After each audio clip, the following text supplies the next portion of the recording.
నమస్తే అండి. నా పేరు ఈశ్వర్. ఈరోజు ఈ వీడియోలో మనం వోడాఫోన్ ఐడియా గురించి క్విక్‌గా అనాలిసిస్ చేద్దాం. సో, వోడాఫోన్ ఐడియా వచ్చేసి మెర్జర్ అవ్వడం వల్ల ఈ 2 పేర్లు కలిసాయన్నట్లు. ఇంతకుముందు వోడాఫోన్ సెపరేట్‌గా ఉండేది. ఐడియా సెపరేట్‌గా ఉండేది. అండ్ ఇక్కడ మీరు చూసుకోవచ్చు. ఎప్పుడైతే ఆగస్టు 31, 2018లో వీళ్ళు కంబైన్ అయ్యి వోడాఫోన్ ఐడియాగా మెర్జర్ అయితే అయ్యింది. ఎందుకంటే 2016లో జియో వచ్చిన తర్వాత మొత్తం డామినేట్ చేసేసింది మొత్తం టెలికాం సెక్టర్‌ని. ప్రైజెస్‌ని తగ్గించింది. సో, ఫ్రీగా సిమ్స్ ఇచ్చింది. ఇలా చేయడం వల్ల ఏమైందంటే మిగతా టెలికాం సెక్టార్‌లో ఉన్న కంపెనీస్ జియో దెబ్బకి తట్టుకోలేకపోయాయి. సో, దీనివల్ల వోడాఫోన్ ఏం చేసిందంటే ఐడియాతో మెర్జర్ అయిపోయింది. ఆ 2 కలిపి ఇప్పుడు వోడాఫోన్ ఐడియా అయ్యాయన్నమాట. బేసిక్‌గా ఏంటంటే ఇప్పుడు నేను చెప్పాలనుకుంది టెలికాం సెక్టార్ గురించి చిన్న ఇంట్రడక్షన్ ఇస్తాను మీకు. లేటెస్ట్ న్యూస్ ప్రకారం మీరిక్కడ చూసుకోవచ్చు. లేటెస్ట్ న్యూస్ ప్రకారం 30,000 కోట్లని బీజీస్‌ని గవర్నమెంట్ వేవ్ ఆఫ్ చేసింది. బీజీ అంటే బ్యాంక్ గ్యారంటీ. సో, ఈ 30,000 కోట్లలో 24,700 కోట్లు ఐడియాకుంది. 2,300 కోట్లు ఎయిర్‌టెల్‌కి అండ్ జియోకి 4,000 కోట్లు. సో, 24,700 కోట్లు బ్యాంక్ గ్యారంటీగా వీళ్ళు డిపాజిట్ చేశారు. 2021 స్పెక్ట్రమ్ పార్టిసిపేట్ చేసినప్పుడు. సో, దీనివల్ల ఏమవుతుందంటే అంత హ్యూజ్ మనీ వాళ్ళకి బ్లాక్ అయిపోతుంది. అంత మనీ బ్లాక్ అయినప్పుడు వాళ్ళేదన్నా క్యాపెక్స్ ప్లాన్ చేయాలన్నా, అప్పులు కట్టుకోవాలన్నా డబ్బులుండవు వాళ్ళ దగ్గర. సో, ఇట్లా ఎందుకు బ్యాంక్ గ్యారంటీ చేయాలి అంటే, ఇప్పుడు స్పెక్ట్రమ్‌ని ఎవరిస్తారు? ఆక్షన్స్‌లో గవర్నమెంట్ అమ్ముద్ది. టెలికాం కంపెనీస్ ఆక్షన్‌లో పార్టిసిపేట్ చేసి ఎవరికి కావాలో వాళ్ళు తీసుకుంటారు. మనకిప్పుడు వేలం పాట ఎలా జరుగుద్దో సేమ్ అలాగే. హై ప్రైజ్‌లో కొన్న వాళ్ళకి మాత్రమే ఇస్తారు స్పెక్ట్రమ్‌ని. సో, 5జీ కావచ్చు, 4జీ కావచ్చు దేనికైనా సరే స్పెక్ట్రమ్స్‌ని ఆక్షన్ అయితే చేస్తుంది గవర్నమెంట్. ఆ ఆక్షన్‌లో పార్టిసిపేట్ చేసి వీళ్ళు గెలుచుకున్నందుకు గాను బ్యాంక్ గ్యారంటీస్‌లో వీళ్ళు డబ్బులు పెట్టి, ఆ బ్యాంక్ గ్యారంటీ ద్వారా స్పెక్ట్రమ్ తీసుకుంటారు. ఇన్ కేస్ ఈ స్పెక్ట్రమ్‌ని వాడుకొని వీళ్ళేంటి 4జీ, 5జీ సేవలను ఇచ్చి దేశాన్ని మొత్తం మీద ఒకవేళ వీళ్ళు ఆ పేమెంట్‌ని గవర్నమెంట్‌కి చెయ్యకపోతే, గవర్నమెంట్ ఏ బ్యాంకులో అయితే గ్యారంటీ తీసుకున్నారో వీళ్ళు, ఆ బ్యాంక్‌కెళ్ళి ఆ డబ్బుల్ని మొత్తం తీసేసుకుంటుంది. స్పెక్ట్రమ్‌కి ఎంత కాస్ట్ అయిందో. సింపుల్‌గా చెప్పాలంటే వీళ్ళేంటంటే కొలాటరల్ అన్నట్టు. అంటే 24,700 కోట్లయితే ఇప్పుడు వోడాఫోన్ ఐడియాకి ఫ్రీ మనీగా వచ్చాయన్నమాట. సో, ఫ్రీ మనీ అంటే వీళ్ళదే. కాకపోతే వే ఆఫ్ చేశారు బీజీని. సో, దీనివల్ల ఏంటంటే ఈ 24,700 కోట్లు వాళ్ళు ఏదైనా చేసుకోవచ్చు. అప్పులు తీర్చుకోవచ్చు, లేదా క్యాపెక్స్ ప్లాన్ చేయొచ్చు. వేరే వేరే ఇన్‌ఫ్రాస్ట్రక్చరు లేదా కొత్తగా ఏదైనా ఎక్స్‌పాండ్ చేయాలన్నా మొత్తం చేసుకోవచ్చు.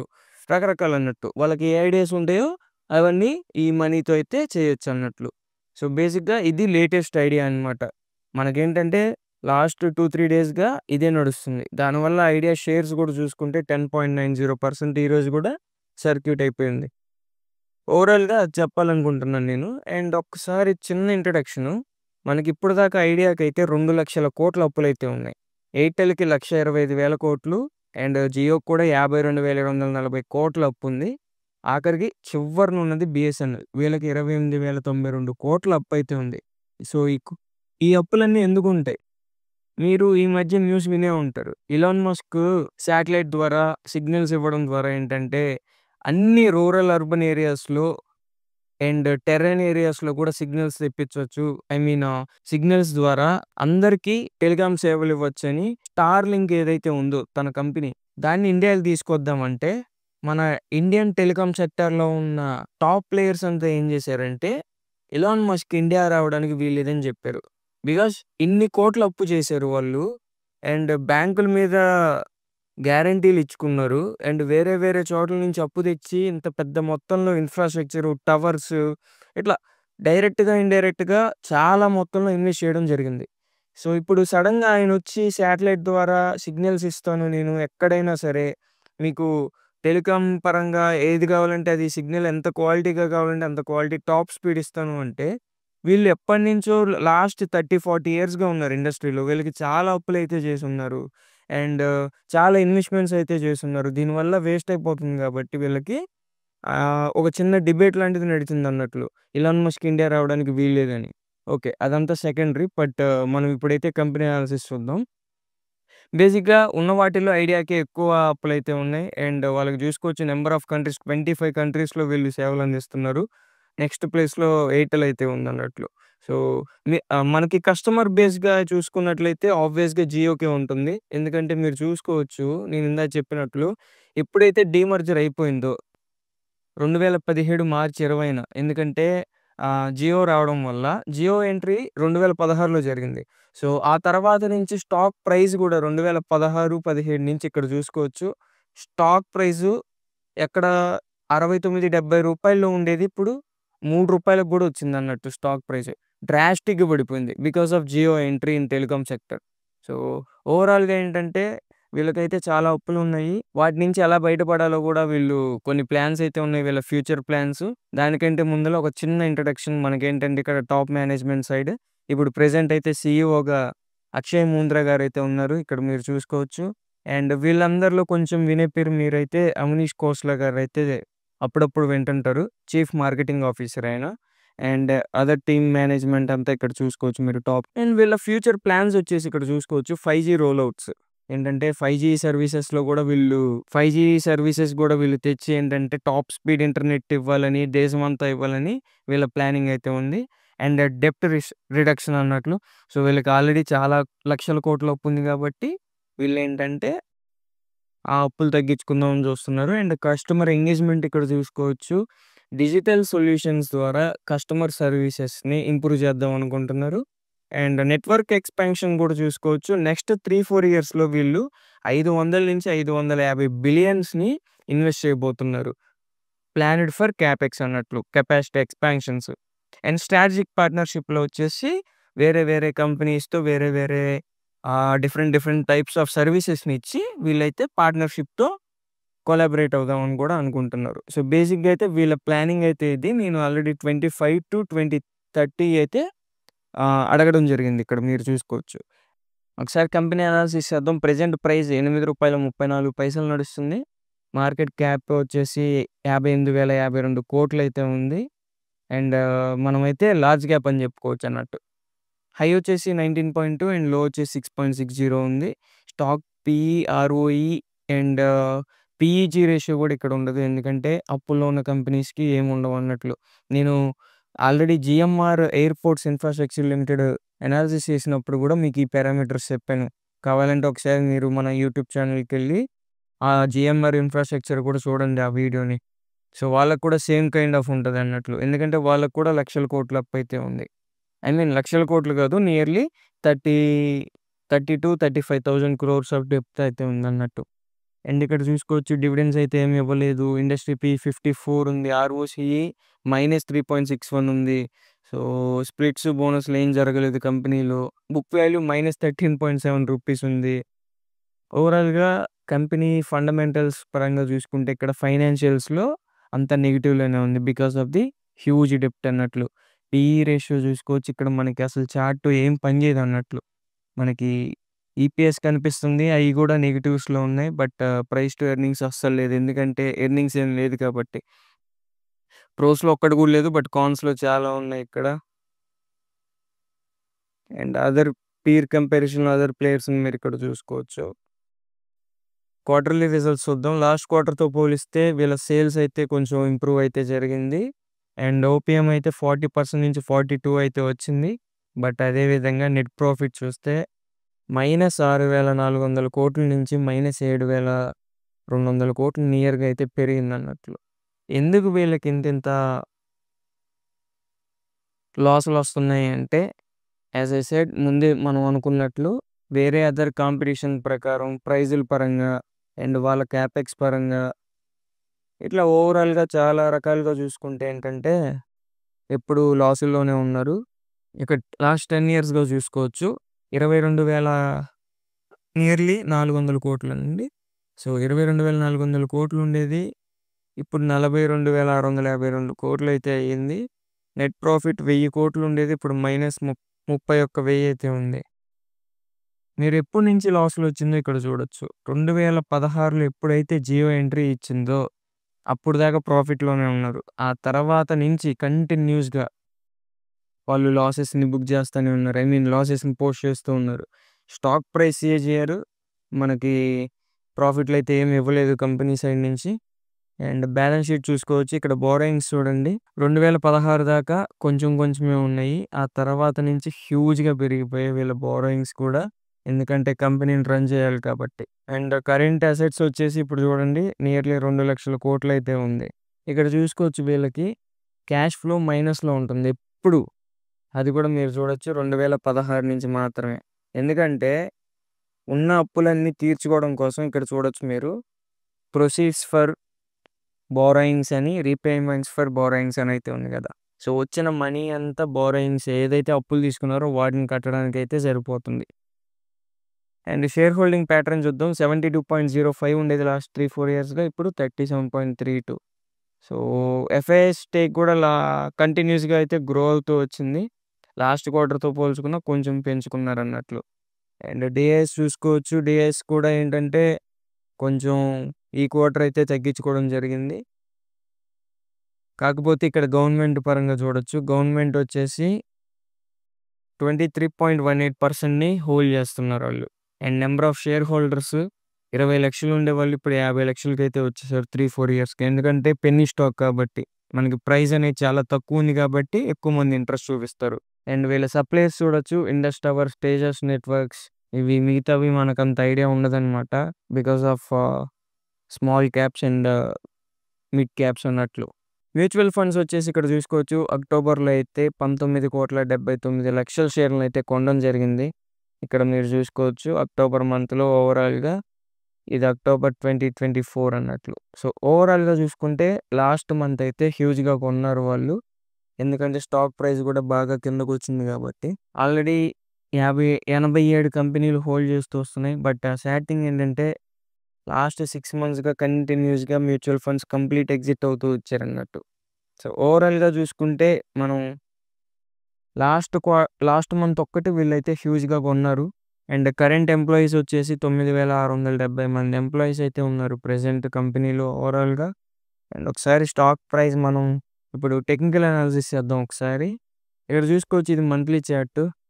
ఇక్కడ 2016 నుంచి కంటిన్యూస్‌గా పడడం అయితే స్టార్ట్ అయిందన్నట్లు. అండ్ ఇప్పుడు మంత్లీ చార్ట్‌లో నేను ఒకటి ఇక్కడ అబ్జర్వ్ చేశాను. ఇది ఎం ప్యాటర్న్ కింద వస్తుందేమో అన్న నా డౌట్ అన్నట్లు ఇక్కడ చూడొచ్చు. సో, ఈ ఎం ప్యాటర్నే అనుకుంటున్నాను నేనైతే బేసిక్‌గా. ఇక్కడ చూడొచ్చు ఎం ప్యాటర్న్ ఎప్పుడైనా సరే ఇలా హై ఫార్మ్ చేసి ఒక టాప్‌ని మళ్ళీ కిందకొచ్చి మళ్ళీ హై ఫార్మ్ చేస్తది. అంటే దీన్నే డబుల్ టాప్ అంటాం. మళ్ళీ ఏదైతే కింద లో ఉందో దాన్ని బ్రేక్ అయితే మళ్ళీ సేమ్ ఎక్కడైతే ఉందో అక్కడి దాకా వస్తుంది. సో, ఆ పరంగా చూసుకుంటే దీన్ని ఆల్రెడీ బ్రేక్ అయిపోయింది. అండ్ చాలా బాగా పడింది ప్రైస్ పరంగా చూసుకుంటే. అండ్ ఇక్కడ దాకా వచ్చే ఛాన్స్ ఉందని నేను అనుకుంటున్నా. అండ్ స్ట్రాంగ్ సపోర్ట్ కూడా ఇక్కడే ఉంది. మల్టిపుల్ టైమ్స్ రిజెక్షన్ అయితే ఫేస్ చేసింది ఇక్కడ. 1, 2, 3, 4 టైమ్స్ ఇక్కడ కన్సాలిడేట్ అయితే అయ్యింది. సో, ₹5.68 దాకా వచ్చే ఛాన్స్ ఉందేమో అని నేను అనుకుంటున్నాను. మంత్లీ చార్ట్ పరంగా చూస్తే. బట్ షార్ట్ టర్మ్‌లో వచ్చేసి మీరు డే చార్ట్ పెట్టుకోండి. అండ్ షార్ట్ టర్మ్‌లో చూసుకున్నట్లయితే మీరు ప్రెజెంట్ ఎప్పుడైతే ఈ వేవ్ ఆఫ్ గురించి న్యూస్ అయితే వచ్చిందో అప్పుడు 10% డైరెక్ట్‌గా హిట్ అయితే అయ్యింది స్టాక్. అండ్ ఇంకోటి ఎప్పటినుంచో లాస్ట్ ఇక్కడ చూసుకోవచ్చు మీరు ఆగస్ట్ నుంచి September, October, November last 3 months నుంచి మనకి 2 ఇండికేటర్స్ మెయిన్ అనమాట. ఈ 2 వచ్చేసి ఇక్కడ చూసుకోవచ్చు 9 EMA and moving average 9 moving average and ఇదొచ్చేసి 21 మూవింగ్ యావరేజ్. ఈ రెండిటిని క్లోజ్ చేసింది పైన. లాస్ట్ 3 మంత్స్‌గా అయితే ఎప్పుడూ లేదన్నట్లు. అండ్ ఆల్సో ఓవర్ సెల్లింగ్ జోన్‌కి గూడా ఎళ్ళిపోయిందప్పుడు. అండ్ దాన్ని గూడా మళ్ళీ ఇప్పుడు ఆర్ఎస్ఐ పైకైతే వచ్చింది. అండ్ వాల్యూమ్ గూడా చూసుకోవచ్చు. ఎప్పుడు వాల్యూమ్ వచ్చిందంటే లాస్ట్ ఏప్రిల్‌లో వచ్చింది. ఇప్పుడైతే వాల్యూమ్ ఎప్పుడు జరగలేదు. అండ్ నిన్న న్యూస్ రావడం వల్ల ఈ 2 డేస్ కాన్సిక్వెంట్‌గా ఇక్కడ చూసుకోవచ్చు. ఈ 2 రోజుల్లో కాస్త వాల్యూమ్ అయితే జరిగింది. ఓవరాల్‌గా ఈ స్టాక్‌లో అయితే నేనైతే పర్సనల్‌గా ఇన్వెస్ట్ చేయననమాట. ఎందుకంటే పెన్నీ స్టాక్స్‌లో రిస్క్ గూడా ఉంటుంది. ఎందుకంటే నేను ఒక చిన్న ఎగ్జాంపుల్ చెప్తాను. ఇన్ కేస్ మీరు గనక ఈ ప్రైస్‌లో ఎంటర్ అయ్యి ఉంటే ఎక్కడంటే నియర్లీ ₹19లో ఇప్పుడు నియర్లీ ఎంత పర్సెంటేజ్ పడింది? 56%. లేదు ఈ రోజు గూడా తీసేసి ఉంటే మనకి నియర్లీ 65% అయితే పడింది స్టాక్. సో, మన క్యాపిటల్ అంతా వైప్ ఔట్ అయిపోతుందన్నట్లు. సో, బేసిక్‌గా ఈ పెన్నీ స్టాక్స్‌లో చాలా జాగ్రత్తగుండాలి. మ్యూచువల్ ఫండ్స్‌లో గూడా మీకు ఇంకోటి చెప్పాలనుకుంటున్నాను నేను. మ్యూచువల్ ఫండ్స్ గూడా డైరెక్ట్‌గా ఏంటంటే హోల్డ్ చేసే మ్యూచువల్ ఫండ్స్ కూడా కాదవి. ఇక్కడ చూసుకోవచ్చు ఆర్బిటేజ్ ఫండ్స్ అన్నీ. ఇక్కడ డీఎస్‌పీ ఆర్బిటేజ్ ఫండ్, యూటీఐ ఆర్బిటేజ్ ఫండ్, ఇక్కడ చూసుకోవచ్చు ఐసిఐసిఐ ప్రుడెన్షియల్ ఈక్విటీ ఆర్బిటేజ్ ఫండ్, ఈ హెచ్డిఎఫ్సి ఆర్బిటేజ్.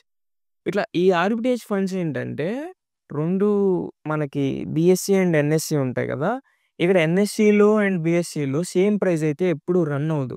సో, ఈ 2 ప్రైస్ గ్యాప్‌ల మధ్యలో ఫర్ ఎగ్జాంపుల్ ఇప్పుడు ఎంతుంది? రూ. 8.34 ఉంది. ఇది ఎన్ఎస్సీలో ఉందనుకుందాం. అండ్ బీఎస్సీలో ఏముంటదంటే రూ.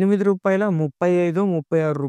36 అయితే ఉంటది. సో, ఆ పైసలు గ్యాప్ ఏదైతే ఉంటదో వాళ్ళు దీన్ని యుటిలైజ్ చేసుకొని ప్రాఫిట్స్ తీస్తారు. హ్యూజ్ క్వాంటిటీస్‌లో కొని.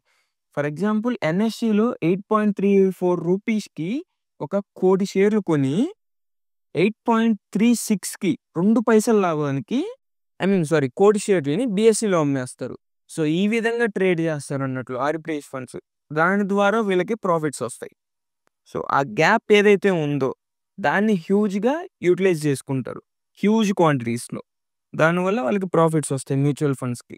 సో, ఓవరాల్‌గా అయితే కంపెనీ పరంగా అప్పులైతే చాలా ఉన్నాయి. టెలికాం సెక్టార్ మనకి బాగా కన్సాలిడేట్ అయ్యే stock and also penny stock. ఒకవేళ ఇంట్రెస్ట్ ఉంటే గనక మీరు మళ్ళీ ఇక్కడ రూ. 5.68 వచ్చినప్పుడు కొంచెం క్వాంటిటీని యాడ్ చేసుకోండి. అండ్ ఇంకోటి కూడా మీకు ఇక్కడ ఎక్స్‌ప్లెయిన్ చేద్దాం అనుకుంటున్నా. మీరెప్పుడైనా సరే నేను నేను ప్రీవియస్ వీడియోస్‌లో చెప్పినట్లు మీ టోటల్ పోర్ట్‌ఫోలియో వాల్యూలో 5-10% మాత్రమే పెన్నీ స్టాక్స్‌కి ఇవ్వండి. ఇప్పుడు రూ. 1,00,000 మీ పోర్ట్‌ఫోలియో ఉంటే దాంట్లో 5,000, 10,000 లోపల మాత్రమే ఇలాంటి పెన్నీ స్టాక్స్‌లో డివైడ్ చేసి పెట్టాలి. ఎందుకు అంటే ఇక్కడ చూసుకోవచ్చు. ఎంత కంపెనీ మంచిదైనా, ఎంత కస్టమర్ బేస్ ఉన్నా సరే అప్పులైతే బాగా ఉన్నాయి. వాళ్ళు డెబ్ట్ రీస్ట్రక్చరింగ్ ఎప్పుడైతే స్టార్ట్ చేస్తారో, ఈ డెబ్ట్‌ని ఎప్పుడైతే తగ్గించుకుంటూ వస్తారో, ఈవెన్ వాళ్ళు మల్టిపుల్ కంపెనీస్‌లో స్ప్రెడ్ అవుట్ అయ్యున్నా సరే, ఎప్పుడైతే అప్పుని తగ్గించుకుంటారో అప్పుడు మాత్రమే ప్రాఫిట్స్‌లోకొస్తారు. అదర్‌వైజ్ మనం ఇక్కడ చూసుకోవచ్చు బ్యాలెన్స్ షీట్‌లో మైనస్‌లోనే ఉంటుంది ఎప్పుడు రిజర్వ్స్. అంటే వాళ్ళ దగ్గర రూపాయి కూడా మిగలదనమాట. వచ్చిన డబ్బులు వచ్చినట్లు కంప్లీట్‌గా ఫైనాన్సింగ్ ఇక్కడ చూసుకోవచ్చు మీరు. రీపేమెంట్స్ ఆఫ్ బారోయింగ్స్‌కి వెళ్ళిపోతూ ఉంటాయి డబ్బులు. ఎంత ప్రాఫిట్ వచ్చినా అంత డబ్బులు వాళ్ళు ఫైనాన్సింగ్ ఎవరైతే ఇచ్చారో వాళ్ళకెళ్ళిపోతూ ఉంటాయి మనీ. సో, బేసిక్‌గా అప్పులున్న కంపెనీస్‌లో మీరు అంతగా ఇన్వెస్ట్ చేయకపోవడం ఒక చిన్న సజెషన్ నా సైడ్ నుంచి. అండ్ చాలా కంపెనీస్‌లున్నాయి. ఇప్పుడు స్టాక్ మార్కెట్‌లో 6,000-7,000 కంపెనీలున్నాయి. దాంట్లో ఒక 500 కంపెనీలు మనం మంచిగా స్టడీ చేసుకుంటే ఒక సంవత్సరం కూర్చొని ఒక 50 తగులుతాయి మంచియి. ఆ 50లోనే ఇన్వెస్ట్ చేసుకోండి. సో, నేనిప్పుడు నా మెయిన్ ఎయిమ్ గూడా ఏంటంటే అదే. సో, టెక్నికల్స్ ఇవన్నీ గాదు మనకి. నెక్స్ట్ 10 ఇయర్స్‌కి లేదా నెక్స్ట్ 5 ఇయర్స్‌కి మంచి గ్రోత్ ఉండే పొటెన్షియల్ స్టాక్స్ ఏంటి? వాటి ఫండమెంటల్స్ ఏంటి? ఆ కంపెనీ ఎలా ఫార్మ్ అయింది? వాళ్ళ విజన్ ఏంటి? ఫ్యూచర్ ప్లాన్స్ ఏంటి? బేసిక్‌గా ఇవన్నీ దృష్టిలో పెట్టుకొని నేను ఆ ఫండమెంటల్ అనాలిసిస్ తీస్తున్నాను. And technical analysis for just ఎక్కడైతే ఎంటర్ అవుదాము అనుకుంటున్న వాళ్ళకి మాత్రమే నేను జస్ట్ అండర్‌స్టాండింగ్ పర్పస్ కోసం మాత్రమే చెప్తున్నాను అన్నట్లు. ఈ వీడియో ఓన్లీ ఎడ్యుకేషనల్ పర్పస్ కోసం మాత్రమే. మీ ఓన్ అనాలిసిస్ చేసుకొని మాత్రమే స్టాక్‌లో ఇన్వెస్ట్ చేయండి. అండ్ ఇక్కడ చూసుకోవచ్చు మల్టిపుల్ సపోర్ట్స్ ఉన్నాయి కదా! నేను ఇందాక చెప్పినట్టు. సో, బేసిక్‌గా ఎప్పుడైతే మళ్ళీ స్టాక్ ప్రైస్ ఇక్కడ దాకా వస్తదో అప్పుడు కావాలంటే మీరు కొంచెం క్వాంటిటీ యాడ్ చేసుకోండి. అది కూడా నెగ్లిజిబుల్ క్వాంటిటీ అన్నట్లు ఉండాలి. లేదు ఎక్కువ చేస్తాను, నేను హ్యూజ్‌గా అమౌంట్ ఇన్వెస్ట్ చేస్తాను అనుకుంటే మీకు ఇందాక చెప్పినట్టు ఫర్ ఎగ్జాంపుల్ ఇక్కడ ఇన్వెస్ట్ చేశారనుకోండి. మళ్ళీ ఇక్కడ దాకా నియర్లీ 30% అయితే పడింది. సో, ఎక్కడ చూసుకున్నా సరే హై వోల్టాలిటీ కంపెనీ కాబట్టి చాలా జాగ్రత్తగా ఉండాలి. ఎందుకంటే మన క్యాపిటల్ మొత్తం వైప్ ఔట్ అయిపోతుంది అన్నట్లు. సో, చాలా జాగ్రత్తగా ఉండాలి. అండ్ ఈ పైన హై సప్లై జోన్ అన్నట్టు ఇది. ఈ రూ. 18, రూ. 17 ఏదైతే ఉందో ఈ హై సప్లై జోన్. ఇక్కడ దాకా వచ్చాక స్టాక్‌ని అందరూ సేల్ చేస్తున్నారు చూడొచ్చు. And multiple times overbought జోన్‌లోనే ఉంది. ఇక్కడ ఆర్ఎస్ఐలో 17 క్రాస్ అయిపోయింది. సో, ఇవన్నీ అదర్ పారామీటర్స్‌ని కూడా కంపేర్ చేసుకొని ఎప్పుడు స్టాక్‌ని స్టడీ చేస్తూ ఉండాలి. అప్పుడు మాత్రమే మీరు సక్సెస్‌ఫుల్ ఇన్వెస్టర్‌గా ఎదుగుతారు. లేదు అంటే మీరేంటంటే అసలు స్టాక్ మార్కెట్ మీకు పనికిరాదు. మీరు దీంట్లో ఇన్వెస్ట్ చేసినా మీకంత డబ్బులైతే రావన్నట్లు.